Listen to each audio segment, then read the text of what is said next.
Covishield vaccine क्या इतनी खतरनाक है कि आपकी जान जा सकती है? क्या जिन लोगों ने भी कोविशील्ड लगवाई है वो लोग हार्ट अटैक या फिर ब्रेन डैमेज से मारे जाएंगे? कोविशील्ड के साइड इफेक्ट से जवान लोगों की बहुत मौतें हो रही हैं। क्या ये सभी मुद्दा कहीं ना कहीं पॉलिटिकल पार्टी से रिलेट करता है? और क्या जिन लोगों ने भी कोविशील्ड ली है और कोरोना की सेकेंड डोज वैक्सीन यानी कि कोवैक्सीन नहीं ली है, उन लोगों को ज्यादा खतरा है हार्ट अटैक आने का?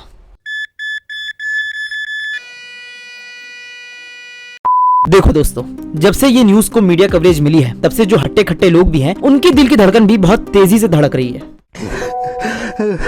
दर्द था मेरे सीने में, 2 साल से दर्द को दबा के बैठा था बेटा। 2 साल से बच्चा पूछता था गुरुजी कहाँ हुआ, आपने क्या छोड़ा भाई, अंदर से दर्द है। और कहीं ना कहीं ऐसे सवाल तो आपके मन में भी आ रहे होंगे, तो बहुत ही प्रैक्टिकल वे में मैं इन सारे क्वेश्चंस को क्रैक करने वाला हूं और बहुत ही फैक्ट्स के साथ आप लोगों तक इसका जवाब पहुंचाऊंगा। तो वीडियो में एंड तक बने रहना दोस्तों। Here in India, a big showdown is unfolding. Corona vaccine पे नया खुलासा, करोड़ों जान खतरे में। For the first time, it has admitted that its vaccines can cause a rare side effect. The Covishield vaccine. Hello guys, welcome back too busy brain. Covishield और vaccine की सारी जानकारियों को जानने से पहले हम 2020 के उस लॉकडाउन को रिवाइंड करेंगे, जिससे कि हमें बहुत ही एक्यूरेट तरीके से इन सारे क्वेश्चंस के आंसर मिल जाएंगे। दिसंबर 2019 में चाइना के वुहान शहर में सबसे पहली बार एक इंसान के अंदर इस वायरस को देखा गया। इस वायरस का कोई सोर्स पता नहीं चल रहा था कि ये कैसे पनप रहा है और किस तरह से ये ह्यूमंस को खत्म कर देगा। देन 31 दिसंबर 2019 में चाइना ने WHO यानी कि वर्ल्ड हेल्थ ऑर्गेनाइजेशन को इसकी रिपोर्ट्स सबमिट करी। और दोस्तों, एक्सपोनेंशियली इस वायरस ने बहुत ही तेजी से पूरी दुनिया में नाम कमा लिया। पहले तो इस वायरस को निमोनिया का एक सिम्टम्स बताकर इंट्रोड्यूस किया गया था, बट ऐसे किसी वायरस को पहले कभी भी जांचा नहीं गया था। ये बहुत ही अननोन वायरस था, जिस वजह से लोगों में इसका खौफ पनपने लगा और लोगों में एक बहुत ही उभरता हुआ नाम सामने आया, कोरोना वायरस का। 30 जनवरी 2020 में इस वायरस को इंडिया में देखा गया 3 मेडिकल स्टूडेंट्स में, जो कि वुहान से अपनी पढ़ाई कंप्लीट कर करके इंडिया अपने शहर आ रहे थे केरला में।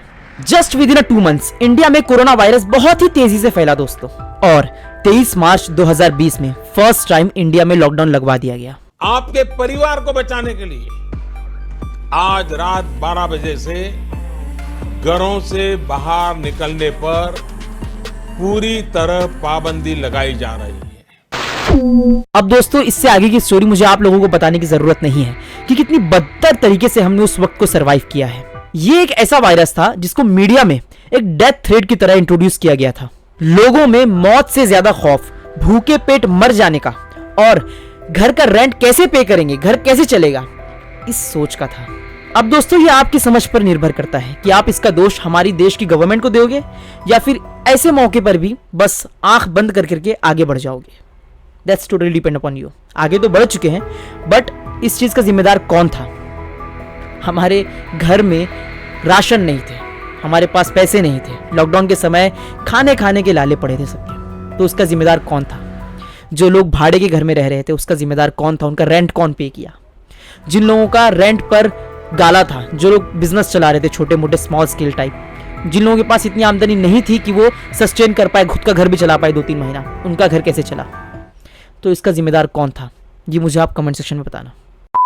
Apart from all of this situation दोस्तों, इस वायरस की लपेट में आने वाले second most corona virus cases वाली कंट्री हमारी इंडिया थी। कुल मिलाकर दोस्तों 4.5 करोड़ से भी ज्यादा लोग पीड़ित हुए थे हमारे इंडिया में और 5,33,000 से भी ज्यादा लोगों की मौत हुई थी। देखिए, अब सवाल ये आता है कि क्या ये आंकड़े बिल्कुल सही थे? क्या इन नंबर्स में जिन लोगों की भी मौत हुई है वो सभी लोग कोरोना वायरस की वजह से मरे थे? तो मेरे हिसाब से नहीं, बिल्कुल नहीं।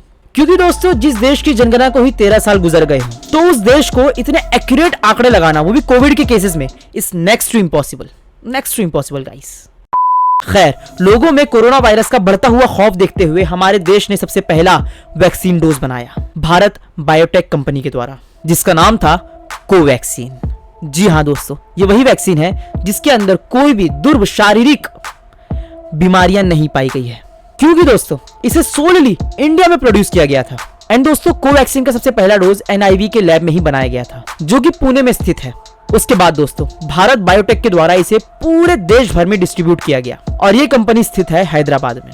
आप में से जिन लोगों ने वैक्सीन नहीं लगाई होगी तो उनको तो मैं भाई बधाई देना चाहता हूँ, बहुत बहुत बधाई हो आपको। आपको डरने की जरूरत नहीं है। लेकिन जिन लोगों ने लगाई है तो मैं उनसे भी कहना चाहता हूँ कि आप भी अपने दिलो दिमाग में खौफ मत बैठा के रखो। बताता हूँ क्यों। इस वीडियो को एंड तक बने रहना दोस्तों, और हो सके तो इस वीडियो को ज्यादा से ज्यादा शेयर भी करना। तो चलिए मुझे बताइए कि वैक्सीन के कितने डोजेस हमें लगाए गए थे। 2। पहला था कोविशील्ड, दूसरा था कोवैक्सीन। जो पहला डोज था उसे डेवलप करने वाली कंपनी थी एस्ट्राजेनेका, जो कि दोस्तों एक ब्रिटेन की कंपनी है जिसकी ओरिजिन है यूके यानी कि यूनाइटेड किंगडम में। उन्होंने ही कोविशील्ड को डेवलप किया था और इस फॉर्मूला को इंडियन गवर्नमेंट ने अप्रूव कर दिया, जिससे कि उसकी मैन्युफैक्चरिंग इंडिया में करवाई गई थी सीरम इंस्टीट्यूट ऑफ इंडिया के द्वारा। See guys, from my point of view they played a pivotal role in producing and distributing the vaccine to combat the कोविड-19 इन पैंडेमिक एरा। आज जो भी न्यूज सामने आ रही है, जैसे कि हमें देखने मिल रहा है कि ब्रिटेन की इस कंपनी ने एस्ट्राजेनेका ने एग्री कर लिया है कि कोविशील्ड में कुछ ऐसे पदार्थ मिलाए गए थे जो कि ह्यूमन बॉडी के लिए ब्लड क्लॉट्स यानी कि खूनों की गाढ़त को जमा करती है और प्लेटलेट्स यानी कि व्हाइट ब्लड सेल्स को कम कर देती है, जिससे कि हार्ट अटैक और ब्रेन डैमेज जैसी बीमारियों से बहुत ही जल्दी किसी भी इंसान की मौत हो सकती है। अब दोस्तों ये कोई अफवाह तो है नहीं, क्योंकि इसे खुद उस कंपनी ने कबूल किया है जिस कंपनी ने इसे प्रोड्यूस किया है, जिस कंपनी का ये फॉर्मूला था। तो चलिए दोस्तों जानते हैं कि इसके अंदर के इंग्रेडिएंट्स क्या थे। कोविशील्ड वैक्सीन के अंदर कुछ ऐसे पदार्थ शामिल किए गए थे जो कि आम सर्दी खांसी को ठीक कर सके, जैसे कि एडिनोवायरस। ये चिंपैंजीज जैसे जानवरों की भी बहुत तगड़ी तरह से जान ले सकती है। और भी स्टेबलाइजर्स इंग्रेडिएंट्स इसमें भी इंक्लूड किए गए थे, जैसे कि डिसोडियम एडिटेट डिहाइड्रेट, जिसे शॉर्ट फॉर्म में कहा जाता है EDTA। दोस्तों ये दोनों फॉर्मूलाज बॉडी में इम्यून सिस्टम को पाइल अप करते हैं वायरसेस से लड़ने के लिए। और इस फॉर्मूला में कुछ ऐसे इंग्रेडिएंट्स भी इंक्लूड किए गए थे जो कि पीएच बैलेंस सस्टेन कर सके इंजेक्शन देते वक्त। For example sodium chloride, water and sugar. So guys, जो भी हम न्यूज सुन रहे हैं कि जिन लोगों ने भी पहली इंजेक्शन ली है, पहला वैक्सीन का डोज लिया है, वो जल्दी मरेगा या फिर जवान लोगों की जल्दी मौत होगी, तो ये सारी चीजें आप अपने जहन में मत लाओ, क्योंकि हमें ऐसी किसी न्यूज को आंख बंद करके भरोसा करना ये बेवकूफी की बात होगी। चलो मैं आपको एक स्टोरी सुना देता हूँ। हमारा जो ह्यूमन माइंड है ना, ये इतना स्ट्रांग होता है कि हम सोचते हैं ना जो चीज, हम खुद के बॉडी के अंदर प्रोड्यूस करने लग जाते हैं। फॉर एग्जाम्पल एक स्टोरी मैं आपको बताता हूँ। हमारे गांव में एक आदमी था जो कि एक पुराने घर को, एक मिट्टी के घर को छपड़ा बांध रहा था। छपड़ा होता है जो कि ऊपर लगाया जाता है। तो वो जब वो काम कर रहा था बरसात के समय, तो उसको एक सांप ने काट लिया था, लेकिन उसको उस चीज़ का एहसास नहीं हुआ था। उसने अपना काम किया और छोड़ दिया। 1 साल बीत गए। जब अगले बरसात में वो फिर से वो काम करने लगा, तब उसे उसी जगह पे वो सांप की हड्डी दिखी, क्योंकि वो सांप वहाँ पे मर चुका था पिछले साल। और उसे तब समझ में आया कि उसे इसी सांप ने काटा था, और तभी उसे वो जहर चढ़ा और वो फटाक से वहीं मर गया। उसको फेटल हो गया, मर गया वहीं पे वो।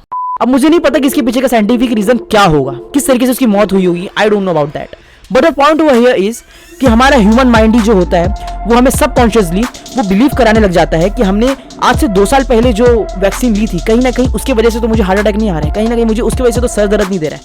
तो हमें ये सारी चीजें नहीं सोचनी है। अंडरस्टूड? That's it. और दोस्तों मैं यहाँ पर पॉलिटिकली किसी को दोष तो नहीं देना चाहता, मगर ऐसी किसी भी वैक्सीन के फॉर्मूला को इंडिया में कंडक्ट करने से पहले एक बार डबल चेक तो करना चाहिए था, उसके ऊपर अच्छे से रिसर्च करनी चाहिए थी।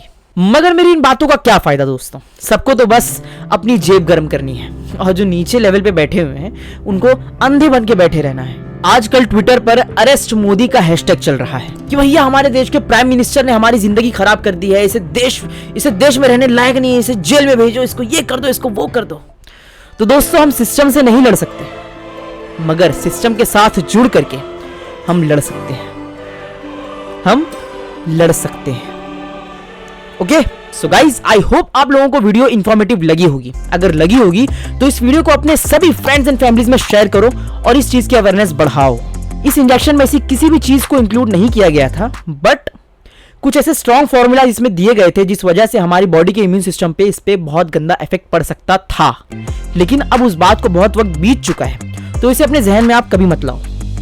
Okay so yes guys, remember the name Hasnain Ansari signing off today. अगर बिजी ब्रेन को सब्सक्राइब नहीं किया तो सब्सक्राइब करके जाओ दोस्तों, बेल आइकन भी दबा के जाना। मिलता हूं कल किसी नई वीडियो में। चलो चलते हैं।